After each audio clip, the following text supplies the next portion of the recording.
এই পানির ছেলে আর আগুনের মেয়েটি একে অপরকে ভীষণ ভালোবাসতো, কিন্তু সবাই ভাবতো পানি আর আগুন কখনো এক হতে পারে না। তারপরেও পানির ছেলেটি তাদের সীমানা ভেদ করে আগুনকে সেখানে নিয়ে আসে। আর পানির এলাকায় আগুনকে নিয়ে আসার পর আগুনকে দেখে সবার ভীষণ পছন্দ হয়ে যায়, আর তারা একসাথে অনেক আনন্দ আর খেলাধুলা করে। কিন্তু আগুন যখন পানিকে তাদের এলাকায় নিয়ে যায়, তখন আগুনের মা পানিকে দেখে ভীষণ রেগে যায়। আর তাদের সম্পর্ক মেনে না নেওয়ার জন্য তাদেরকে একটি অদ্ভুত শর্ত দেয়, তারা দুজন যদি একসাথে এই দুটো মোমবাতিকে জ্বালাতে পারে তাহলে তাদের সম্পর্ক মেনে নেবে। আগুন তো খুব সহজেই প্রথম মোমবাতিটিকে জ্বালিয়ে ফেলে, কিন্তু পানির পক্ষে এটা ছিল খুবই কঠিন।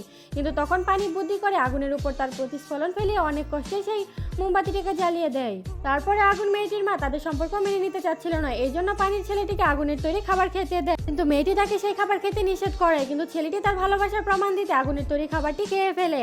আর খাবারটি খাওয়ার সাথে সাথে ছেলেটি সেখানে গলে যায়, কিন্তু মেয়েটি ছেলেটির জন্য অনেক কষ্ট পাচ্ছিল। মেয়েটিও যখন আত্মহত্যা করতে যায়, তখন মেয়েটির মা তার ভুল বুঝতে পারে আর তাকে সান্ত্বনা দিতে থাকে।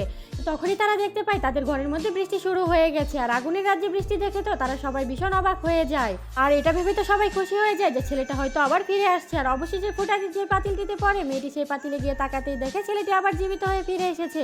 এটা দেখে তো মেয়েটি ভীষণ খুশি হয়ে যায়, আর তারা একে অপরকে আবার ভালোবাসতে থাকে।